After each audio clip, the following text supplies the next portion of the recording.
everyone, welcome back to Spinning Iris. It is day 17 of Banned Book Month, which means it is time for chapter 17 of Candide by Voltaire. In the last chapter, Candide was mistaken for a Jesuit and nearly eaten, but Cacambo helped prove that Candide was in fact not a Jesuit and therefore released, and now he and Cacambo are venturing further into South America.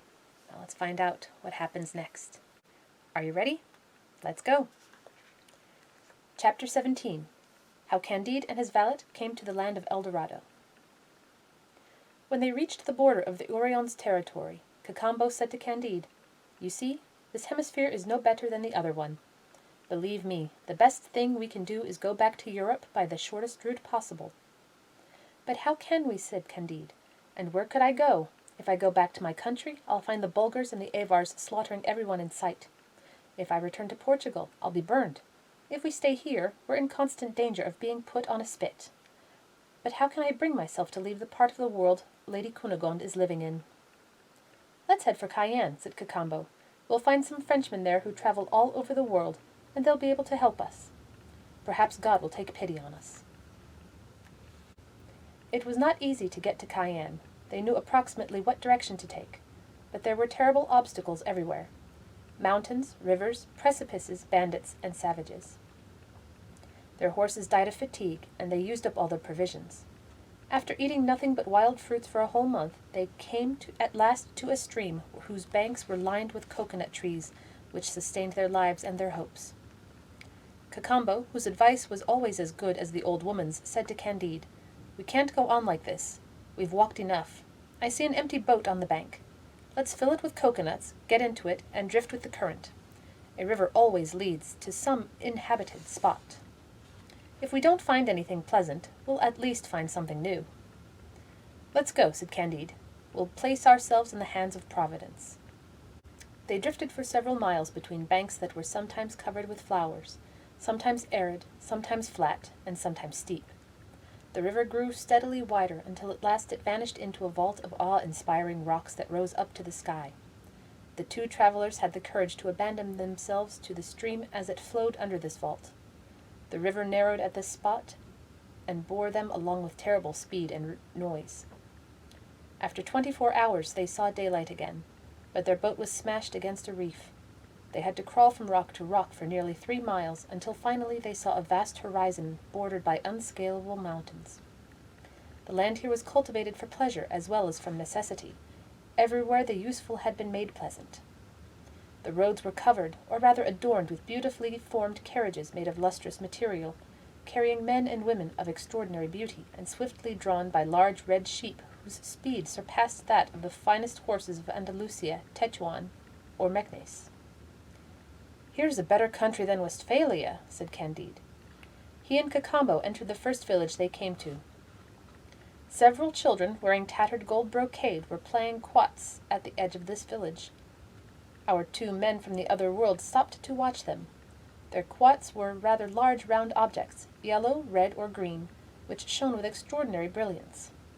Our travellers picked up a few of them and found that some were made of gold, while others were emeralds or rubies. The smallest one of them would have been the greatest ornament of a Mogul's throne. "These children playing quoits," said Cacambo, "must be the sons of the king of this country." Just then the village schoolmaster came out to call the children back to school. "There's the tutor of the royal family," said Candide. The little urchins immediately stopped playing, leaving their quoits and other playthings on the ground. Candide picked them up, ran to the tutor, and humbly presented them to him, making signs to point out to him that their royal highnesses had forgotten their gold and jewels. The village schoolmaster smiled, dropped them on the ground, looked at Candide for a moment in great surprise, then turned and went on his way. The travellers did not fail to pick up the gold, rubies, and emeralds. "Where are we?" cried Candide. "The children of the kings of this country must be well brought up, since they're taught to despise gold and jewels." Cacambo was as surprised as Candide. Finally they came to the first house of the village. It was built like a European palace. Large numbers of people were crowding around the door, and there were even more inside. They could hear delightful music and smell a delicious odor of cooking. Cacambo walked up to the door and heard that the people were speaking Peruvian, his native tongue, for, as everyone knows, Cacambo was born in Tucuman in a village where that was the only language known. "I'll be your interpreter," he said to Candide. "Let's go inside. This is an inn." 2 waiters and 2 waitresses dressed in gold cloth, with their hair tied in ribbons, immediately invited them to sit down to table. They were served 4 tureens of soup, each garnished with 2 parrots, a boiled condor weighing 200 pounds, 2 roasted monkeys of excellent flavour, 300 colibris in one dish, and 600 hummingbirds in another.